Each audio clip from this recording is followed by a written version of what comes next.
거룩한 주일을 허락하여 주셔서 그동안 잊어버리고 있었던 하나님을 다시 생각하여 주시고 하나님께 예배드리는 감격과 기쁨을 누리게 하신 그 은혜에 진심으로 감사드리고 또한 감사드립니다.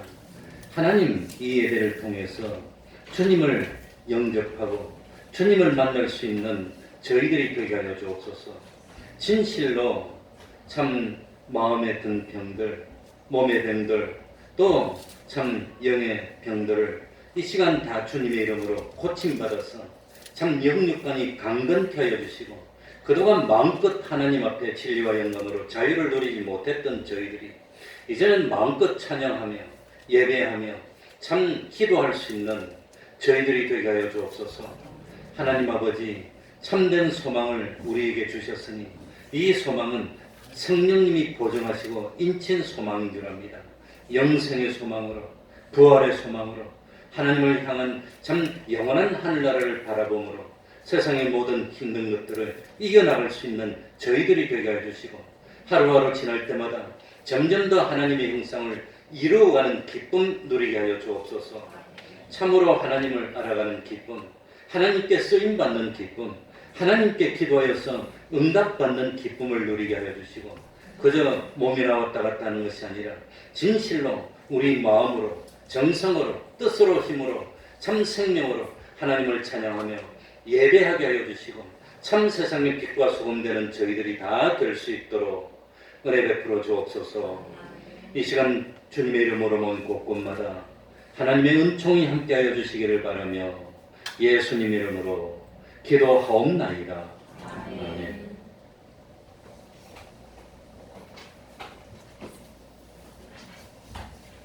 다 같이 자리에서 일어나셔서 찬송가 82장입니다. 찬송가 82장.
사도신경으로 신앙 고백하겠습니다.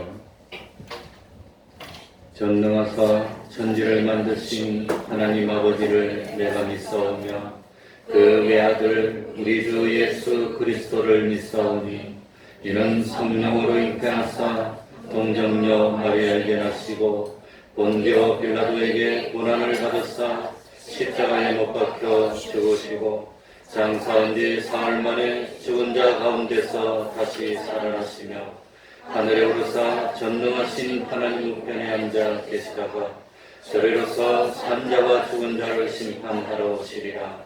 성령을 믿사오며 거룩한 공회와 성도가 서로 교통하는 것과 죄를 사하여 주시는 것과 몸이 다시 사는 것과 영원히 사는 것을 믿사옵나이다. 아멘.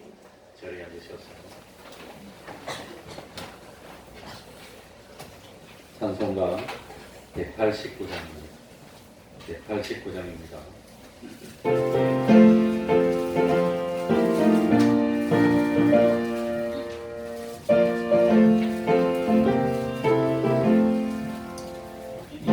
내가 의심을 깨치고 지극히 화평한 마음으로 찬송을 부르는 어린 양 예수의 그 피로 속죄하오는데 속죄함 속죄함 주 예수 내 죄를 속했네 할렐루야 소리를 합하여 찬송하세 그 피로 속죄하오던데 은이나 은같이 없어질 몸으로 속죄함 받은 거라니요 거룩한 하나님 어린 양 예수의 그 피로 속죄하오던데 속죄함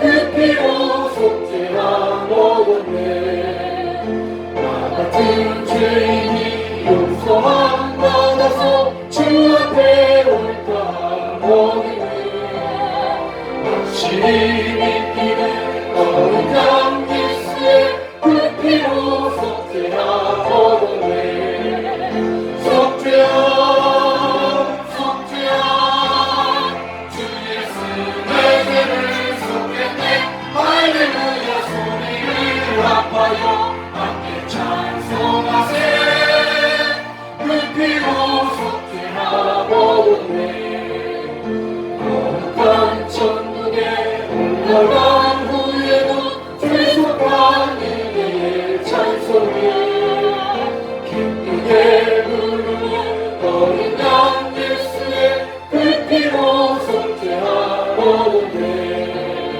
속죄함 속죄함 주 예수 내 죄를 속했네 할렐루야 소리를 합하여 함께 찬송하세 그 피로 속죄하오던데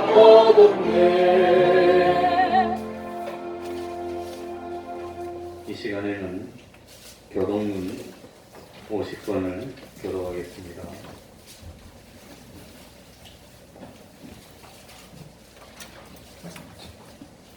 교동문 50권입니다.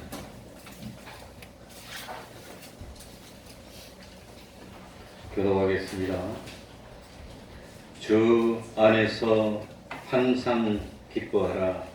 내가 다시 말하노니 기뻐하라. 너희 관용을 모든 사람에게 알게 하라. 주께서 아무것도 염려하지 말고 오직 모든 일에 기도와 간구로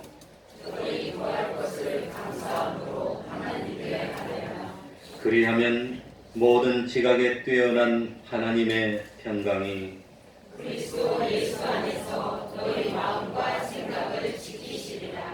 정말로 형제들아 무엇에든지 참되며 무엇에든지 경건하며 무엇에든지 오르며 무엇에든지 정결하며 무엇에든지 사랑할 만하며 무엇에든지 칭찬할 만하며 무슨 덕이 있든지 무슨 기림이 있든지 이것들을 생각하라. 너희는 내게 배우고 받고 듣고 본 바를 하라. 그리하면 평강의 하나님이 너희와 함께 계시리라. 아멘. 이제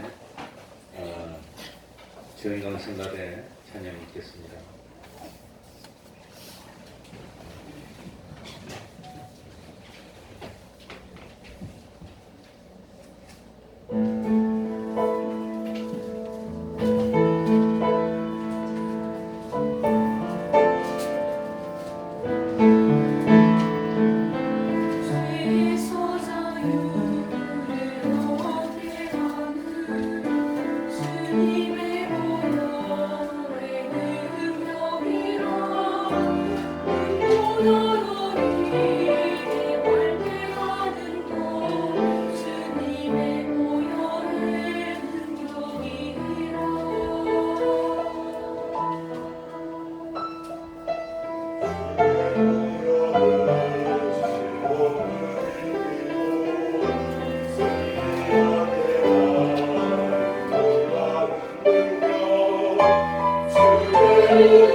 5층에 계신 분도 경건한 자세로 예배에 임하시기 바랍니다. 다 같이 기도드리겠습니다.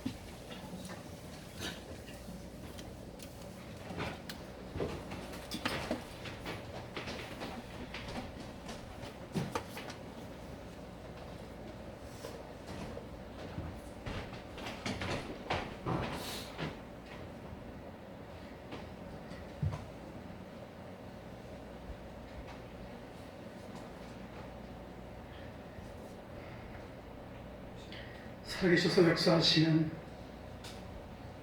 하나님 아버지, 죄와 허물로 죽을 수밖에 없던 죄인들을 독생자 예수 그리스도를 십자가에 못 박히시게 하시기까지 사랑하신 하나님의 크신 은혜에 감사를 드립니다. 우리를 구속하시고 만민 가운데에서 우리를 지명하여 너는 내 것이라 인쳐주시며 우리로 하나님의 자녀가 되게 하신 크신 은혜에 더욱 감사를 드립니다.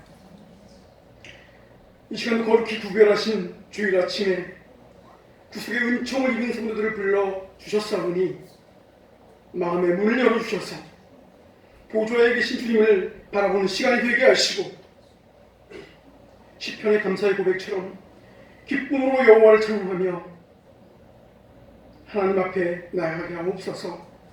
먼저 바라옵기는 하나님이 구하시는 제사는 상한 심령이라 하셨사오니 우리들을 거울과 같은 하나님의 말씀에 비추어보며 주홍 같은 죄가 눈과 같이 되기를 간구하오니 안개의 사라짐처럼 우리 죄가를 도말하여 주시며 우리 속에 정한 마음을 창조하시고 정직한 영을 새롭게 하사 아벨이 드렸던 제사와 같이 우리 입술의 말과 마음의 묵상이 주께 일납되어주는 귀한 시간 되게 하여 주시옵소서. 사랑과 은혜가 충만하신 하나님 아버지, 말씀의 반석 위에 그리스도의 몸된 대평동교회를 세우셨사오니 예수 그리스도가 머리 되시며 진리의 기둥과 터가 되는 교회가 되게 하옵시오. 우리 교회가 올바른 신앙 고백 위에 세워진 교회가 되게 하시어서 하나님의 사명을 잘 감당하는 교회가 되게 하여 주시옵소서. 하나님의 선하시고 기뻐하시고 온전하신 뜻이 무엇인지를 분별하여 데살로니가 교회와 같이 믿음의 역사와 사랑의 수고와 소망의 인내를 기억하여 믿음의 소망이 나는 모범적인 교회가 되게 하여 주시옵소서. 우리 교회에 섞인 많은 믿음의 가정들을 기억하여 주시옵소서. 세상이 아무리 어두워져 갈지라도 우리 가정들이 이 세대를 본받지 않고 오직 마음을 새롭게 함으로 교훈을 받아 하나님이 선하시고 기뻐하시고 온전하신 뜻이 무엇인지를 분별하여 빛과 소금의 역할을 감당하게 하여 주시옵소서. 이 시간 말씀을 들고 서시는 하나님의 목사님에게 성령의 능력으로 붙들어 주시고 영육간의 강건함을 허락하사 능력의 말씀과 살아 역사하는 생명의 말씀을 온전히 선포하게 하여 주시옵소서. 오늘 예배 가운데 임재하시는 주님, 저희가 예배 가운데 하나님을 만나기를 원합니다. 말씀을 듣는 저희들의 마음이 은혜를 삼아도록 마음을 열어주시고 저희들에게 들을 귀가 있게 하시어서 오늘 주시는 말씀으로 고치고 깨어지고 위로받고 새로운 희망으로 다시금 빛된 자녀로서 살아가도록 인도하여 주시옵소서. 주님의 영광을 위해 이름도 없이 빛도 없이 충성하는 주의 일꾼들을 기억하시고 축복하옵소서. 오직 하나님께 영광을 돌리기 위해 준비한 주 영광 성가대의 찬양을 기뻐 받으시고 저희가 입술로만 부르는 찬양이 아니라 신령과 진정으로 드리는 찬양이 되게 하여 주시옵소서. 이 모든 말씀을 우리를 구원하신 예수 그리스도의 이름으로 기도드리옵나이다.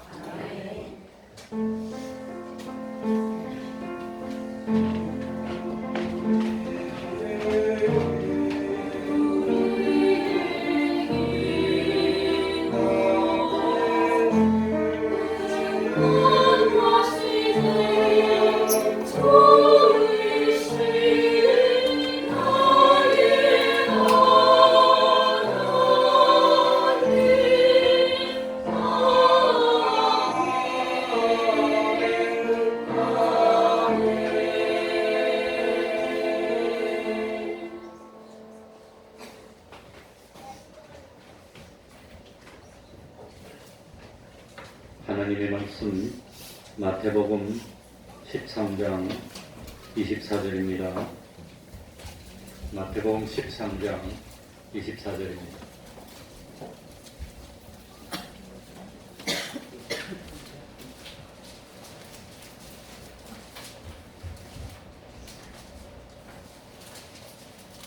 (13장) 24절부터 30절까지를 읽으려고 했는데 그 사이 많이 변했습니다. 23절 한 절만 다 같이 들어봤습니다. 좋은 땅에 뿌렸다는 것은 같이 읽도록 하겠습니다. 시작. 좋은 땅에 뿌렸다는 것은 말씀을 듣고 깨닫는 자니 결실하여 호흡 100배, 호흡 60배, 호흡 30배가 되리라 하시더라. 아멘.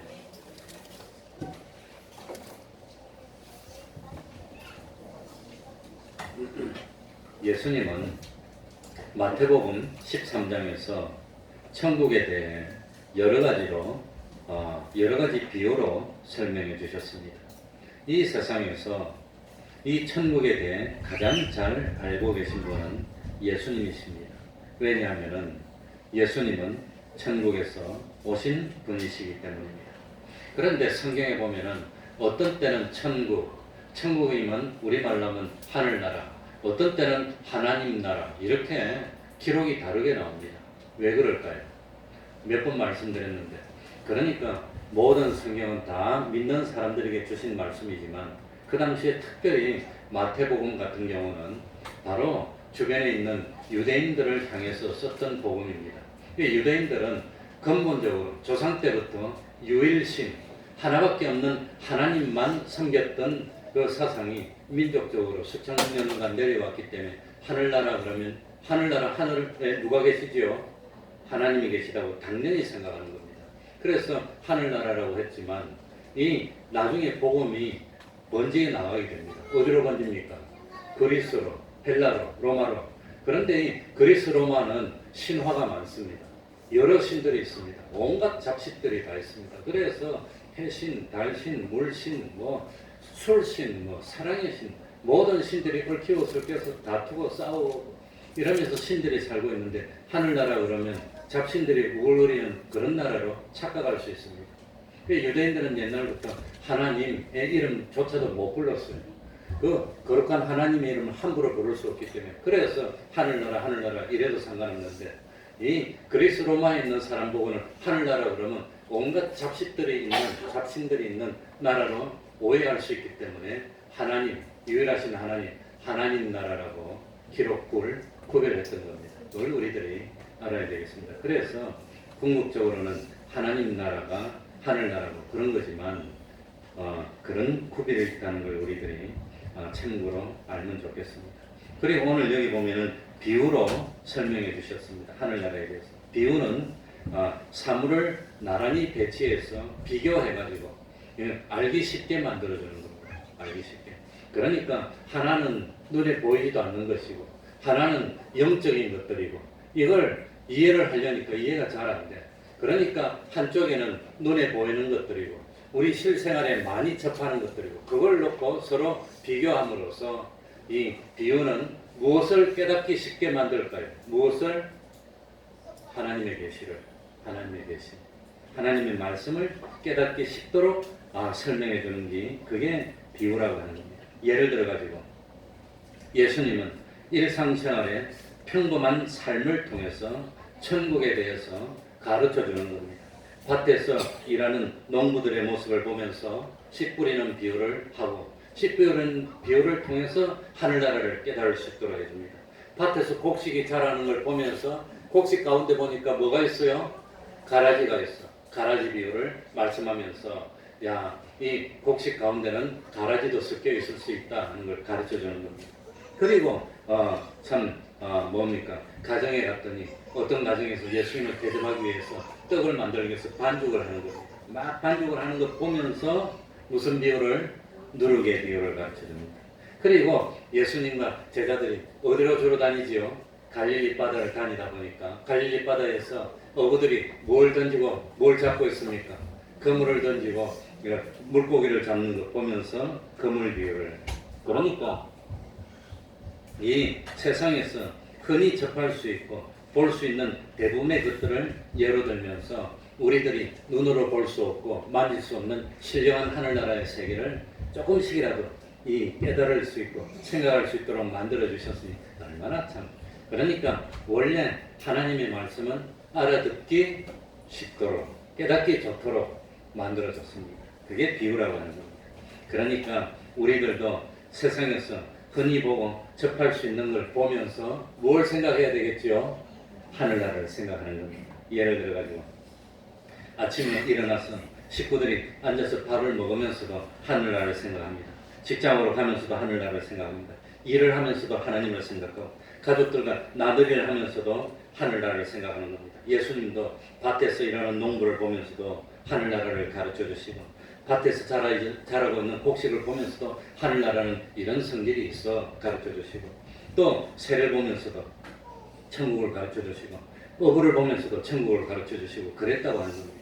그래서 이렇게 우리는 모든 주변에 있는 것들을 보면서 마음에 천국으로 가득 차면서 힘을 얻는 겁니다. 소망을 얻는 겁니다. 야, 하늘나라는 이렇게 좋은 거야. 하늘나라를 깨달을 수 있게 되면은 그 삶은 하나님 중심의 삶이 되고 하나님을 기쁘시게 하는 삶을 살게 된다고 하는 겁니다.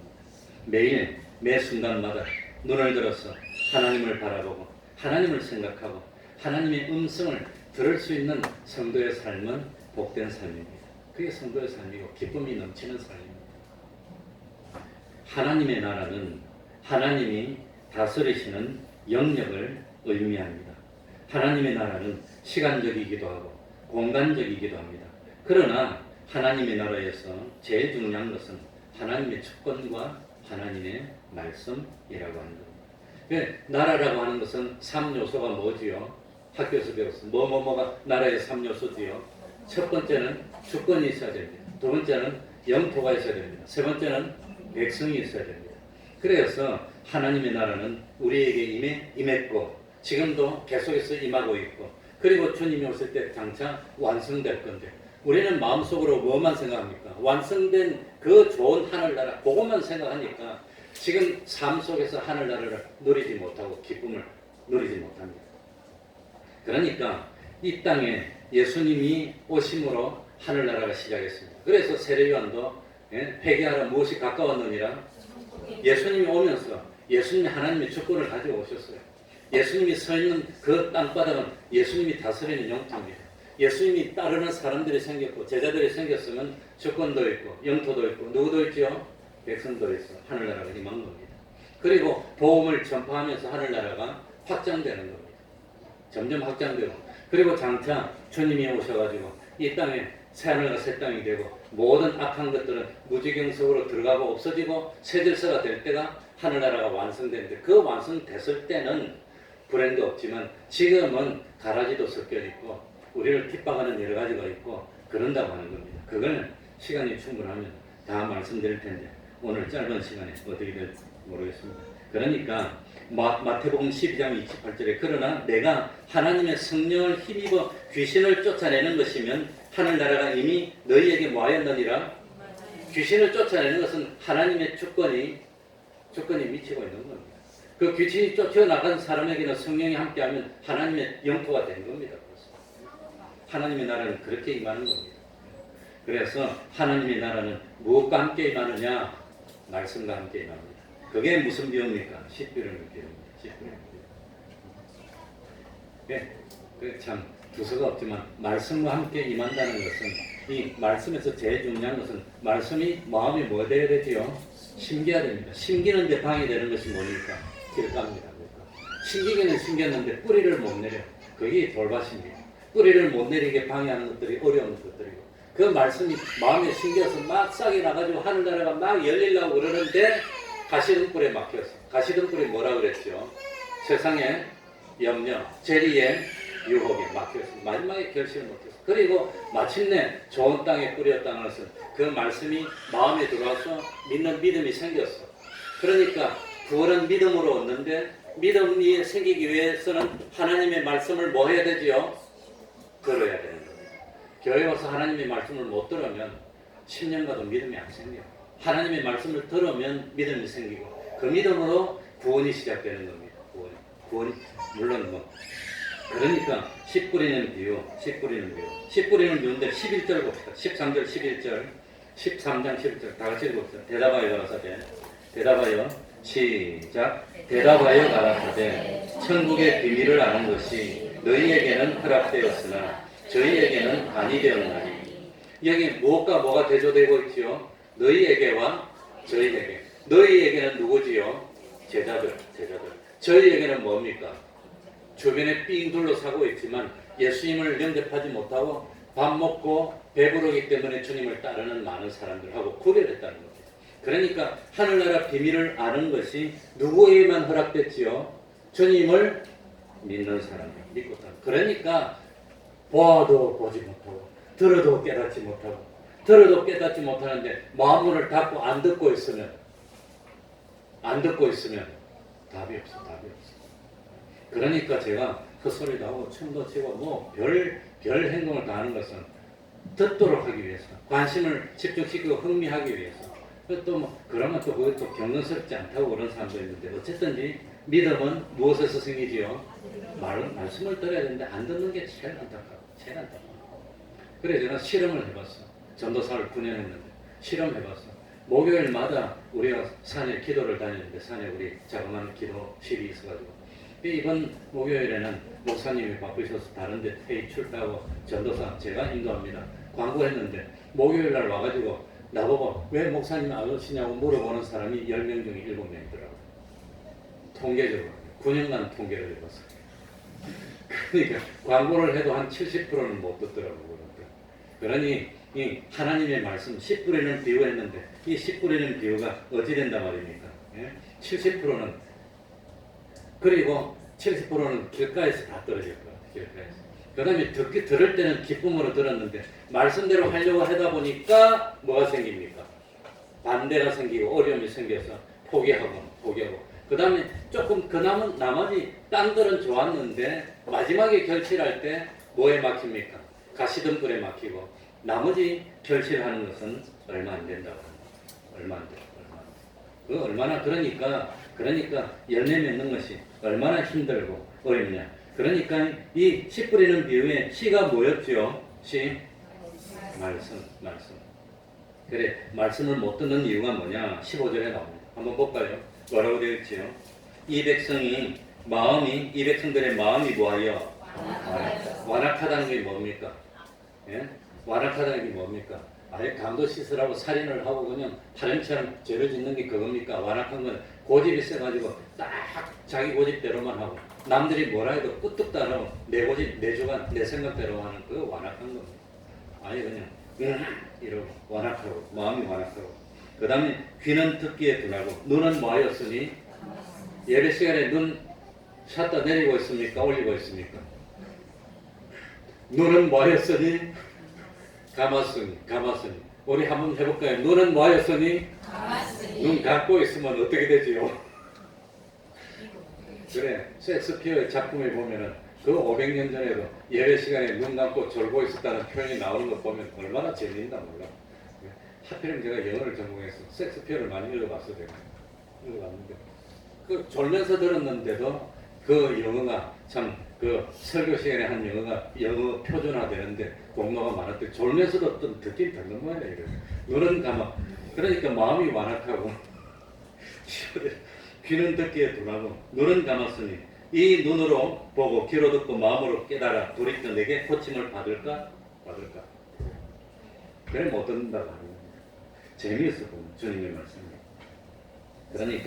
그러니까 이 참 씨앗은 똑같은 씨앗입니다. 이 씨앗은 뭡니까? 19절에 아무나 천국에 무엇을 듣고? 말씀을 듣고 20절에도 말씀을 듣고 21절에도 22절에도 23절에도 말씀을 듣고 말씀을 들으나 말씀을 인하여 씨앗이 뭐라 말입니까? 두 글자로 뭐지요? 말씀. 말씀이 고장났단 말입니까? 말씀을 받아들이는 마음이 고장났단 말입니까? 그러니까 씨 뿌리는 비유는 뭘 설명하는 비유지요? 마음의 상태에 따라서 열매가 맺히기도 하고 못 맺히기도 한다는 그겁니다. 그러니까 우리는 뿌리는 자의 입장입니다. 뿌리는 자. 동네마다 길거리마다 가서 사람들에게 말씀을 뭐 해야 되죠? 뿌리는 겁니다. 그 뿌리면 우리 얼마나 다한 겁니다. 나머지는 말씀을 받아들이는 마음이 문제라고 하는 거예요. 그 다음에 참 마태복음 13장 31절 32절에는 겨자씨 비유가 나옵니다. 이 겨자씨 비유에 보면 천국은 마치 사람이 자기 밭에 갖다 심은 겨자씨 무엇과 같으니 하늘. 겨자씨는 많이 필요합니까? 하늘입니까? 하늘나라는 이 하늘에서 시작되는 겁니다. 하늘에서. 하나님의 말씀 하나에서 시작된다고 하는 겁니다. 얼마나 놀라운지. 지극히 작은 것에서 시작됩니다. 그러니까 이 천국은 말씀 하나가 나한테 심겼는데 그 말씀이 역사해가지고 한 사람이 변화되고 두 사람이 변화되고 이러더라고 하는 겁니다. 말씀 하나가 마음에 와닿은 사람이 온전히 변합니다. 그러니까 이 천국은 겨자씨와 같은 작은 말씀 하나에서 시작해가지고 그 다음에 뭐죠? 겨자씨가 씨앗이 나가지고 점점 뭐하지요? 자란다. 그 자라는 걸 우리는 성장이라고 합니다. 우리 다 같이 해보죠. 성장. 그러니까 믿음도 성장하고 하늘나라를 이루는 것은 점점 성장하는 겁니다. 사람이 성장하는 겁니다. 천국의 특징은 생명이 있으면 성장한다는 겁니다. 그런데 성장하는데 똑같이 성장할까요? 사람마다 성장하는 정도가 다를까요? 다르다. 어떤 사람은 나중에 시작했는데도 얼마나 말씀 듣고 열심히 돼서 하늘나라로 쑥 성장해서 자기의 하늘나라의 구원을 이룬 것이 어마어마하게 많은데 어떤 사람은 30년이 됐는데도 보면 요거밖에 안 돼. 내가 뭐 충격을 받을 정도로 목사가 좀 순진한가 봐 그래요. 사람 만나면 이 사람은 천사 같아. 이 사람은 이 인간이 아니고 천사야. 말하는 거 보면은 맨날 성경 읽고 혼자서 새벽에 묵상하고 했는데 나중에 보면은 사천이야. 천사. 그러니까 성장하는 것은 생명이 있으면 하늘나라는 성장. 사람마다 자기가 이루는 하늘나라 정도가 다릅니다. 하늘나라를 안 가봤기 때문에 모릅니다. 우리는 말씀을 가지고 묵상할 때도 말씀이 가르쳐 주는 데까지 묵상하는 겁니다. 계시 의존 사상이라고 합니다. 그러니까 하나님이 가르쳐 준 것만큼 생각하는데 성경에 보면 자기가 참 이루는 하늘나라는 사람마다 범위가 다른 것이 아닌가 생각이 됩니다. 그리고 이 성장하는데 어떻게 성장하느냐 누룩 비유가 나옵니다. 누룩 비유와 겨자씨 비유가 가지고 있는 공통점이 뭐냐 작은 것으로부터 점점 크게 확장되어 나간다는 것은 똑같은데 겨자씨는 뭐가 성장하지요? 자기 자신이 성장합니다. 누룩은 자기가 들어가서 자기 주변에 있는 모든 것을 변화시키고 성장시키는 거예요. 이게 다르다고 하는 겁니다. 그래서 천국은 자기 자체가 성화되고 변화되는 것뿐만 아니라 자꾸 사소한 것이 들어와서 전체에 영향을 끼칩니다. 전체. 그래 하나가 전체에 좋은 영향을 끼치고 그게 뭐죠? 빛과 소금입니다. 이 캄캄한데 여기 한 사람이 촛불을 탁 밝히면 모든 사람이 그걸 보고 빛을 보고 따르게 되는 겁니다. 좋은 영향입니다. 그런데 나쁜 것이 참 들어오게 되면 그 하나 때문에 전체가 그냥 어려워지고 이런 것도 있다고 하는 걸 우리들이 깨달아야 되는 겁니다. 그러니까 죄악은 아무리 사소한 것이라도 뭐하면 안 된다 말입니까? 용납하면 안 된다는 겁니다. 용납하면 안 된다. 그래서 조심해야 되는 겁니다. 죄악은 하나가 들어오면 두 개 들어오고 두 개 들어오면 세 개 들어오고 코끼리는 뭐만 넣으면 몸이 다 들어갑니까? 코만 집어넣으면 다 들어갑니다. 하나만 넣으면 되는 거예요. 마귀는 하나만 집어넣으면 되는 거예요. 그러면 결국은 덩치 큰 몸이 다 들어간다는 거예요. 반대입니다. 말씀도 하늘나라도 말씀에 뭐만 들어가면 되죠. 겨자씨 하늘만 들어가면 그 하늘이 커서 전체를 다 변화시키는 거예요. 이 천국입니다. 천국. 그리고 마태복음 13장 44절에서는 밭에 감추인 보화 비유가 나옵니다. 이 천국은 마치 우리 44절 볼까요? 44절입니다. 마태복음 44절 다 같이 한번 읽어봅시다. 천국은 마치 다 같이 읽겠습니다. 시작. 천국은 마치 밭에 감추인 보화와 같으니 사람이 이를 발견한 후 숨겨두고 기뻐하여 돌아가서 자기의 소유를 다 팔아 그 밭을 샀느니라. 예, 천국은 감춰져 있다는 겁니다. 천국이 기중한데 이 기중한 천국은 어떻게 되어 있지요? 감춰져 있어요. 그래서 이 세상에 태어나서 살면서 아무리 부귀를 누리고 영혼을 누리도 천국을 차지하지 못했으면 그 인생은 성공일까요? 실패일까요? 실패라고. 아무리 참 뭐 돈을 많이 벌고 지위가 높고 뭘 하더라도 천국을 차지하지 못하면 그 인생이 성공이라고 할 수 있을까? 천국은 한 번 결정되면 영원히 안 변하는 겁니다. 이 세상에서 한 번 이룩하면 그 이룩한 것으로 영원히 누리는 겁니다. 그런데 이 세상에서 천국을 차지하지 못하고 지옥에 간다면 지옥에 한 500년쯤 고생하면 천국으로 빼줄까요? 안 빼줄까요? 빼준다는 학설이 연옥설입니다. 연옥설. 천주교 교리입니다. 근데 기독교에서는 못 빼주는 겁니다. 못 빼주는 겁니다. 이 한 번 천국에 가면 천년, 만년, 억년 지나면 억년 동안 고통당했으니까 이제 좀 봐주십시오. 한번 봐줄까요? 못 봐줄까요? 못 봐준다는 게 우리 개신교입니다. 그런데 물론 뭐 천주교에서도 못 봐줍니다. 지옥 간 거는. 그런데 천주교에서는 지옥 안 가고 연옥이 있습니다. 연옥.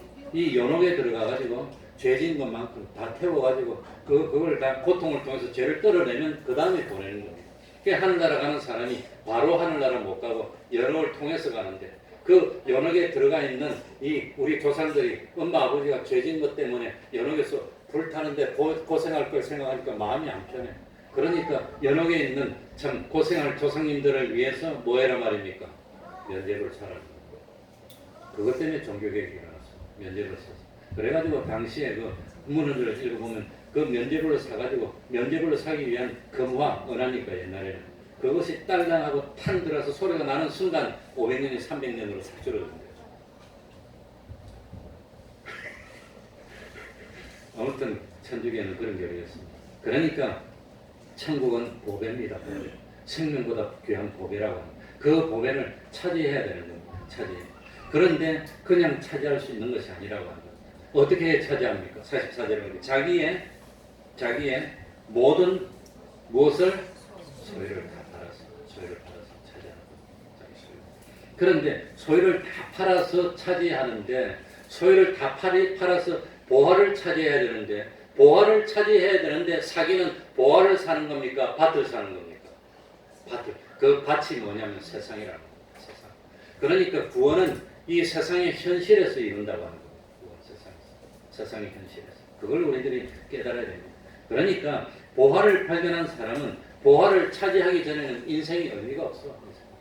그 보화를 내 것으로 만들기 전에는 다른 거 아무리 가져도 만족이 안 되는 겁니다. 인생의 의미가 없는 겁니다. 그 보화를 내 것으로 만들어야 되는 겁니다. 그런데 그 내 것으로 만들기 위해서 그 보화의 값을 내야 되는데 그 값이 뭐라 말입니까? 값이 얼마지요? 경매에 붙입니까? 1억, 2억 그렇게 경매에 붙입니까? 그 보화의 값은 자기의 모든 것만 다 하면 되는 겁니다.